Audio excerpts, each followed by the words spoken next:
আল্লাহ পাক রব্বুল আলামিন সূরা আম্বিয়ার 1 নম্বর আয়াতের মধ্যে বলেন, ইকতারাবা লিন-নাসি হিসাবুহুম, প্রত্যেকটি মানুষকে তার হিসাব বুঝিয়ে দেওয়া হয়েছে। প্রত্যেকটি মানুষকে তার হিসাব বুঝিয়ে দেওয়া হয়েছে। আমার হিসাব আমাকে দিয়ে দেওয়া হয়েছে, আপনার হিসাব আপনাকে দিয়ে দেওয়া হয়েছে। অহুম ফি গফলাতিম মুরিদুন, কিন্তু এখনো প্রত্যেকটা মানুষ উদাসীন কিংবা গাফেল। আমাকে আমার হিসাব বুঝিয়ে দেওয়া হয়েছে বাবা, আপনাকে আপনার হিসাব বুঝিয়ে দেওয়া হয়েছে। আপনি বাকির আশা কেন করবেন? মুহাম্মদ ইসলামে, তরিকত ইসলামে, ওলি আল্লাহর ইসলামে কোনো কিছু বাকি নাই, কোনো কিছু বাকি নাই, সবকিছু নগদ দিয়ে দেওয়া হয়। সুবহানাল্লাহ। কারণ এখানে বাকির ইসলাম আমরা করি না। আমাদের মুর্শিদ তিনারা নগদ দিতে জানে, তো যিনারা নগদ দিতে জানে তিনাদের থেকে আমরা বাকির আশা করি না। বাকির আশা করে মুয়াবিয়া, বাকির আশা করে এজিদি ইসলামে, কিন্তু মুহাম্মদ ইসলামে, হুসাইন ইসলামে কোনো কিছু বাকি নাই বাবা, সবকিছু নগদ দিয়ে দেওয়া হয়। সুবহানাল্লাহ বলেন। সুবহানাল্লাহ। তো আল্লাহ পাক রব্বুল আলামিন বলতেছে, আমি প্রত্যেকটি মানুষকে তার হিসাব তাকে দিয়ে দেওয়া হয়েছে। অহুম ফি গফলাতিম মুরিদুন, এখনো প্রত্যেকটা মানুষ গাফেল, এখনো প্রত্যেকটা মানুষ উদাসীন। কি পরিমাণ প্রত্যেকটা মানুষ গাফেল আপনি একটু দেখেন। আল্লাহ তাআলা কোরআনে আল্লাহ বলে এক কথা, দুনিয়ার মানুষ বলে আরেক কথা। আমি কি দুনিয়ার মানুষেরটা মানবো নাকি আল্লাহরটা মানবো? আল্লাহটা মানবো। অবশ্যই আল্লাহরটা মানবো। মানবো কি মানবো না? তো আল্লাহ তাআলা কোরআনের মধ্যে আল্লাহ কি বলে আর মোল্লাই কি বলে, আপনি শুধু এইটা দেখেন যে আল্লাহর কথা কি আর অন্যদের কথা কি। 26 নম্বর পারার 18 নম্বর পৃষ্ঠা 1 নম্বর আয়াত, সূরা কফ, আয়াত নম্বর 16। আল্লাহ পাক রব্বুল আলামিন কোরআনের মধ্যে বললেন যে ওয়ালাকাদ খালাকনাল ইনসানা ওয়া না'লামু মা তুওয়াসওয়িসু বিহি নাফসুহু ওয়া নাহনু আকরাবু ইলাইহি মিন হাবলিল ওয়ারিদ। আল্লাহ তাআলা নিজে বললেন, আমরা তোমার জীবন রকের নিকটে। এখন দুনিয়ার মানুষ আল্লাহকে খুঁজে সপ্তম আসমানের উপরে, খুঁজে কি খুঁজে না? বুঝে। আল্লাহ হচ্ছেন জীবন রকের নিকটে। আল্লাহ আনা শব্দ ব্যবহার করতে পারতেন, করেন নাই। কারণ আল্লাহর অহিদ রূপটা সবাই মানে, আহাদ রূপটা সবাই মানতে চায় না। ঠিক। আল্লাহর ওয়াহিদ রূপটা দেখবেন দুনিয়ার সবাই মানে, কিন্তু আহাদ রূপটা সবাই মানতে চায় না। তো আল্লাহ পাক বলেন নাহনু, আমরা। আনা বলে নাই তিনি, আমি বলিনি, আমরা তোমার জীবন রকের নিকটে। আল্লাহ বলতেছে আমরা তোমার জীবন রকের নিকটে, আর আমরা আল্লাহকে খুঁজি সপ্তম আসমানের উপরে। কখনো কি পাবো? পাবো না। পাবো না। আল্লাহ রাব্বুল আলামিন বলতেছেন কুল হুয়াল্লাহু আহাদ, আই মেরে হাবিব আপনি বলে দেন আমি আল্লাহ একক, অদ্বিতীয়, অখণ্ড, স্বয়ং ভূ সত্তা। আমরা তোমার জীবন রকের নিকটেই আছি। তো আল্লাহর ওয়াহিদ রূপটা সবাই মানে, কিন্তু আল্লাহ নিজে বলতেছে আমি আল্লাহ আহাদ। আল্লাহ নিজে বলতেছে খলাকাল্লাহু আদম আলা সূরাতি। আল্লাহ নিজে বলতেছে যে আমার সূরত আদমের সূরত, আদমের সূরত আমার সূরত। এটা আল্লাহ নিজে বলতেছে, কিন্তু আমরা কি এটা মানি? আমরা এটা মানি না। আল্লাহ নিজে বলতেছে যে মান আরাফা নাফসাহু ফাকাদ আরাফা রাব্বাহ, যে নিজেকে চিনেছে সে তার প্রভুকে চিনতে পেরেছে। তো আমাকে চিনার যে একটা মাধ্যম, আমাকে চিনার একটা রহস্য, ওইটা কি আমার ভিতরে নাকি আমার বাহিরে? ভিতরে। অবশ্যই আমার ভিতরে। আমাকে চিনার মাধ্যম আমার ভিতরে, আমার বাহিরে নয়। প্রভুর রহস্য, মহান সৃষ্টিকর্তার রহস্য আমার ভিতরে লুকায়িত, কিন্তু আমি খুঁজি বাহিরে। আমি কিন্তু কখনোই পাবো না আল্লাহ তাআলা রাব্বুল আলামিনকে। কারণ আল্লাহ বলতেছে আপনি বলেন আমি আল্লাহ একক। এখন আপনি একক রূপটা মানবেন না। আল্লাহর রূপ যে আদমের রূপ হয়, কারণ মানুষ কখনো আল্লাহর রূপ না।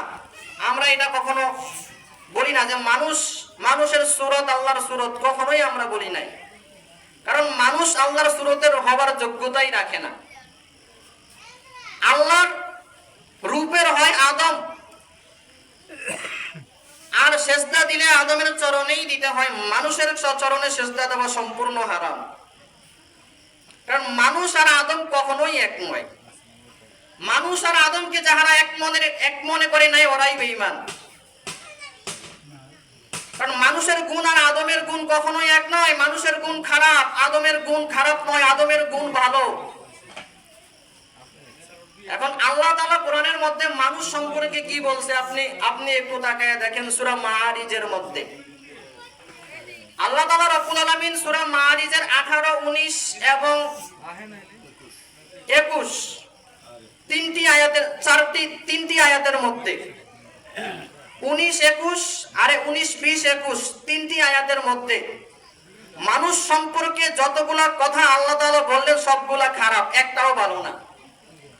আল্লাহ বললেন ইন্নাল ইনসানা খুলিকা হালুয়ান, প্রত্যেকটা মানুষ গাফেল, প্রত্যেকটা মানুষ উদাসীন, প্রত্যেকটা মানুষ বেঈমান, প্রত্যেকটা মানুষ অস্থির। ইযা মাসাহুশ শাররু জাজুয়ান ওয়া ইযা মাসাহুল খায়রু মানুয়ান।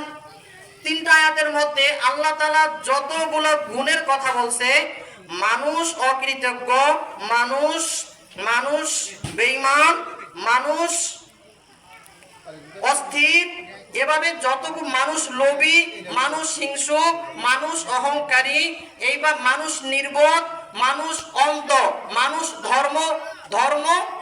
ধর্মান্ধ, এভাবে আল্লাহ তাআলা যতগুলো গুণের কথা বললেন সবগুলা গুণ কিন্তু খারাপ, একটাও গুণ আমরা ভালো দেখি না, সব কিন্তু মানুষের গুণ।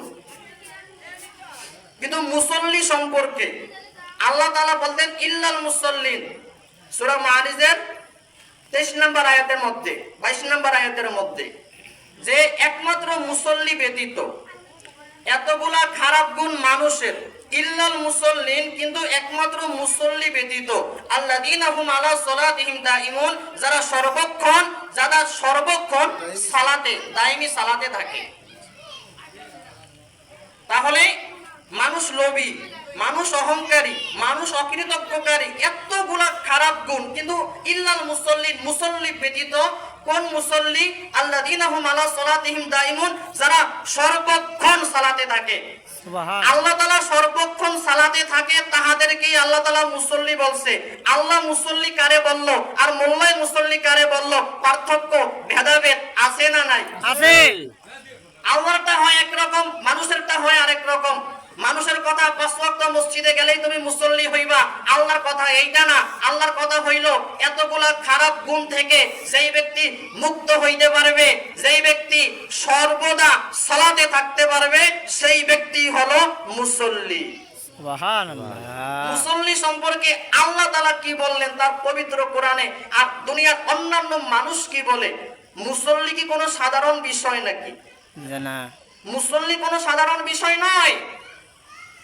আবার মুসল্লিকে ওয়াইল নামক দোজখে যাওয়ার কথাও বলছে কোরআন। কোন মুসল্লি? সেটা হলো ওই মুসল্লি যেই মুসল্লি উদাসীন, গাফেল, যেই মুসল্লি বারবার তারা সালাতকে ভেঙে ফেলে। ভাঙ্গে কি ভাঙ্গে না? ভাঙ্গে। এইজন্য আল্লাহর এক মহান বন্ধু বলেছিলেন, বাংলার এক আব্দুহু বলেছিলেন, নিজের হাতে পাকানো খাবার খাও, অন্যের হাতে পাকানো খাবার খেও না। আমি 12 মাস রোজা থাকি, তুমিও থাকিও রোজা। সুবহানাল্লাহ। সুবহানাল্লাহি ওয়া বিহামদিহি। সুবহানাল্লাহ। এইজন্য আল্লাহর বন্ধু কি বললেন, যে নিজের হাতে পাকাইয়া খাও, বুঝলেন? অপরের হাতে খেও না। নিজের যাহা আছে তাহা নিয়া সন্তুষ্ট থাকো, অন্যের সম্পদের দিকে তাকিও না। তুমি তোমার স্ত্রীকে নিয়ে তুমি সন্তুষ্ট থাকো, অন্যের স্ত্রীর দিকে তুমি তাকিও না। অপরের স্ত্রীকে করিবা হরণ, যতবার করিবে হরণ ততবার হইবে জনম। রাইট। হবে কি হবে না? হবে। সেজন্য নিজেরটা নিয়ে সন্তুষ্ট থাকার কথা বলে আল্লাহর ওলিগণ। বাবা লালন ফকির নিজেরটা নিয়ে সন্তুষ্ট থাকার কথা বলে, যে নিজেরটা নিয়ে সন্তুষ্ট থাকো। আল্লাহ তাআলার ওলিগণ যারা মুমিনের পর্যায়ে যাহারা চলে গেছে, আব্দুহুর পর্যায়ে যাহারা চলে গেছে, তাহাদের কাছে কিন্তু সব কিছুই আছে, আছে না নাই? আছে। কারণ দেখেন বাবা, আমি একটা মানুষ, সাধারণ মানুষ, আমার মধ্যে জীবাত্মা আছে, পরমাত্মা আছে। জীবাত্মাকে বলা হয় নফস, যেটাকে বলা হয় ইচ্ছা শক্তি। নফস মূলত পবিত্র, কিন্তু বাবা নফসের মধ্যে ষড়রিপু থাকার কারণে নফসটা হয়ে যায় অপবিত্র।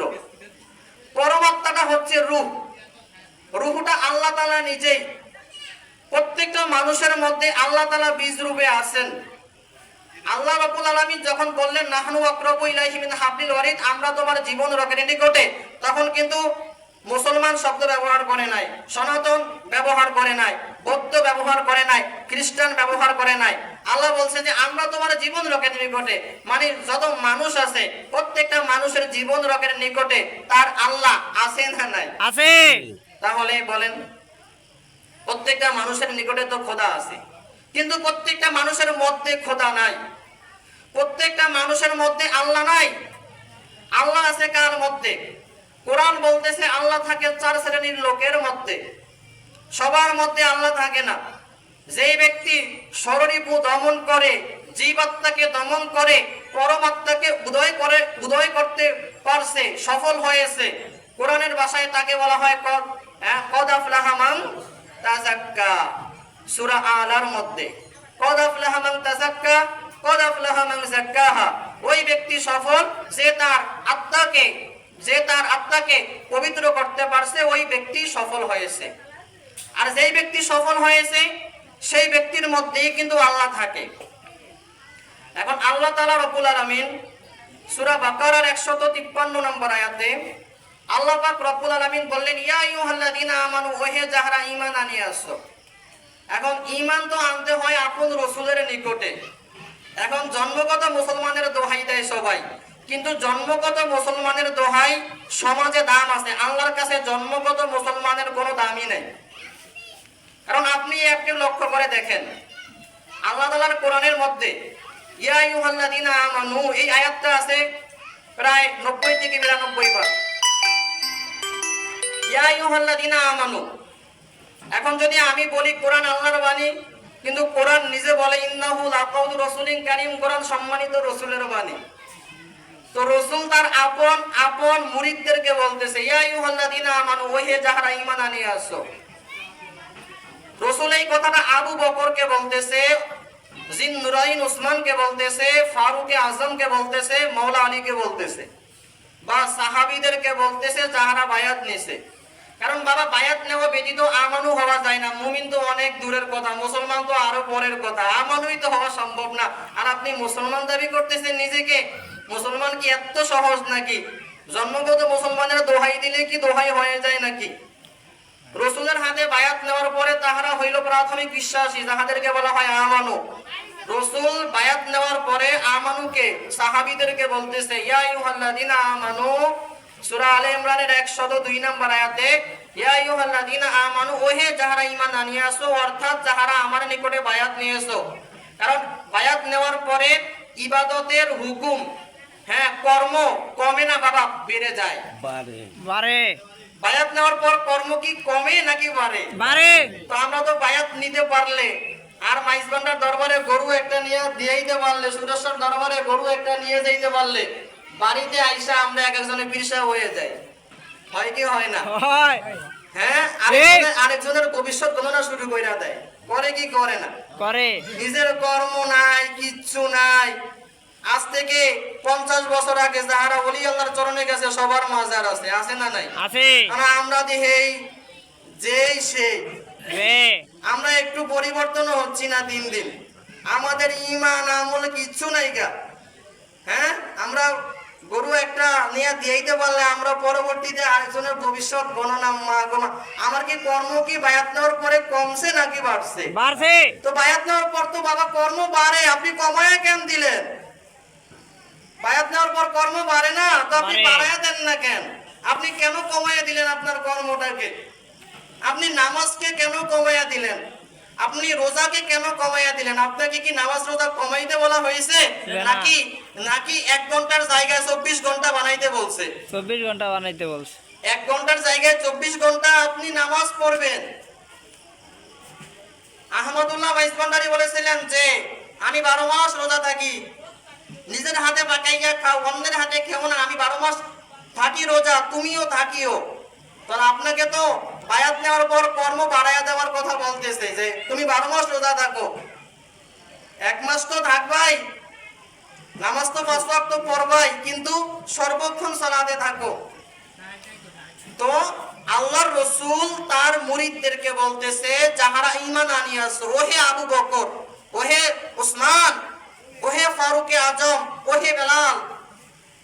মাওলা বেলালের কথা, বাবা বেলালের কথা কি বলবো, বেলালে হাবশির কথা কি বলবো। বেলালে হাবশি রাদিয়াল্লাহু তাআলা আনহু রাসূলে খোদা মুহাম্মদ সাল্লাল্লাহু আলাইহি সাল্লামের গলিতে বৈশা সে পাগলামি করে, সে আরেকজনের কৃতদাস ছিল। সে ওই জায়গায় যায় ইয়া মুহাম্মদ জিকির করে।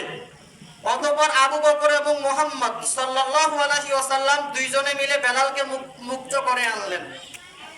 তো বেলাল আরেকজনের কৃতদাস থাইকা ওইয়া মুহাম্মদ জিকির করে। বেলালে হাবশি বলে আমি মুহাম্মদের গলিতে থাইকা মুহাম্মদের পূজা করি, এতে আমি জান্নাত পাই না জাহান্নাম পাই, আমি এত কিছু চাই না, আমি মুহাম্মদের সঙ্গেই থাকতে চাই। সুবহানাল্লাহ। কারণ আমি পূজা তো মুহাম্মদের করি, করি কি করি না? করি। তো আমরা পূজা তো করি আপন মুর্শিদের। এখন আপনাকে যদি বলা হয় বাবা সূরা ফাতিহা তো আপনি পড়েন, পড়েন কি পড়েন না? করি। আলহামদুলিল্লাহি রাব্বিল আলামিন আর রহমানির রহিম মালিকি ইয়াউমিদ্দিন, ভালো। ইয়াকা নাবুদু ওয়া ইয়াকা নাস্তাইন 4 নাম্বার আয়াত। এখন 4 নাম্বার আয়াত কে কার সামনে পড়বে? অবশ্যই 4 নাম্বার আয়াতটা হাকিকতে আশিক মাসুকের সামনে পড়বে। মুরিদ তার পীরের চরণে লুটায়া বলবে ইয়াকা নাবুদু ওয়া ইয়াকা নাস্তাইন, কোনো ভয় নাই, আয় মেরে মাওলা ইবাদত তোমারই করি, সাহায্য তোমার নিকটেই ভিক্ষা চাই। আমাকে মাজার পূজারি বললে আমার খুশি লাগে, আমি পীর পূজারি, আমি পীরের পূজা করি, আমি এটা দোষের কিছু না, এটা খুশির সংবাদ, ঠিক কি না? সুবহানাল্লাহ। বেলালে হাবশি যদি বলতে পারে মুহাম্মদের পূজা করি, আমরাও বলতে পারি আমরা আল্লাহর আব্দুহু, বাংলার জিন্দা ওলি, আমরা খলিল শাহ অফিয়ানহুর পূজা করি। করি তো অস্বীকার কেন করব? পূজা করি না আমরা, তো অস্বীকার কেন করব? এই স্বীকারটা করতে পারি না দেখাই তো আমাদের এই বদনসিব, এই বদনসিব আমাদের। আমরা স্বীকারোক্তি দিতে রাজি হই না, আমরা লজ্জাবোধ করি নাকি, আমরা স্বীকারোক্তি দিতে রাজি না আমরা। কিন্তু আপনি তাকায় দেখেন রাসূলে খোদা তার মুরিদদেরকে বলতেছে যাহারা ঈমান আনছো ইত্তাকুল্লাহ, আল্লাহকে ভয় করো। কেমন ভয় করব হুজুর? হাক্কাত তুকাতিহি, ভয় করার মতো ভয়। ওয়ালা তামুতুন্না, এবং মৃত্যুবরণ করিস না, ইল্লা ওয়া আনতুম মুসলিমুন, মুসলমান হওয়া ব্যতীত।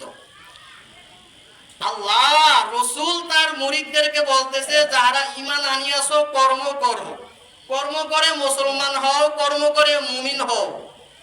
আর আমি জন্মগত মুসলমানের দোহাই দিয়া আমি এত লাফালাফি করি ভাই, আমি জন্মগত মুসলমানের দোহাই দিয়ে এত লাফালাফি করি, অথচ রাসূল তার আপন মুরিদদেরকে বলতেছে বায়াত নিয়েছো, প্রাথমিক বিশ্বাসী, তোমাকে আমি সার্টিফিকেট দিলাম, তুমি আমানু হইছো, এবার মুমিন হও। সূরা বাকারার 153 নং আয়াতে আল্লাহ বলে ইয়া আইয়ুহাল্লাযিনা আমানু, যাহারা ঈমান আনিয়াছো ইস্তাঈনু, আমার মুস্তানির সাহায্য চাও। কার মুস্তানির সাহায্য চাবো? আপন রাসূলের, আপন রাসূলের মুস্তানির সাহায্য চাবো। কি দ্বারা সাহায্য চাইবো? বিসসবরি, ধৈর্য দ্বারা, ওয়াসসালাহ, এবং সালাত দ্বারা, অর্থাৎ নামাজ দ্বারা।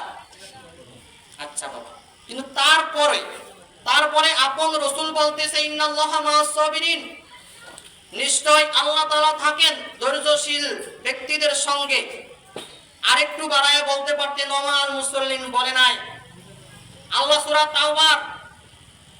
সূরা তাওবার মধ্যে বলেন ইন্নাল্লাহা মা'আল মুত্তাকিন, আমি আল্লাহ থাকি মুত্তাকিনদের সঙ্গে। আবার রাসূল 102 নম্বর আয়াতে বলতেছে আল্লাহকে ভয় করো, ভয় করার মতো ভয়। আল্লাহকে ভয় করে ভয় করার মতো ভয় করতে পারলে তুমি মুত্তাকিন হবা। আর তুমি যখন মুত্তাকিন হবা তখন তুমি মুমিন হবা। ইন্নাল্লাহা মাআল মুমিনিন, নিশ্চয়ই মুমিনদের সঙ্গে আল্লাহ থাকে। ইন্নাল্লাহা মাআল মুহসিনিন, নিশ্চয়ই মুহসিনিনদের সঙ্গে আল্লাহ থাকে। আর কুল বিল মুমিন আরশে আল্লাহ, অবশ্যই আল্লাহর সিংহাসন মুমিনের অন্তর, মুমিনের কলব। সুবহানাল্লাহি ওয়া বিহামদিহি। তো যার মধ্যে আল্লাহ থাকে, যার মধ্যে আল্লাহ থাকে, যার অন্তরটা আল্লাহর সিংহাসন হয়ে গেছে, তার চরণে লুটায়া পড়া অন্যায়ের কিছু নয়, এটা হচ্ছে সৌভাগ্যের বিষয়। ঠিক কিনা বলেন? ঠিক। শেষ করে দিব বাবা, ছোট্ট করে একটা ঘটনা বলি, এখনই শেষ করে দিব, এক্ষুনি।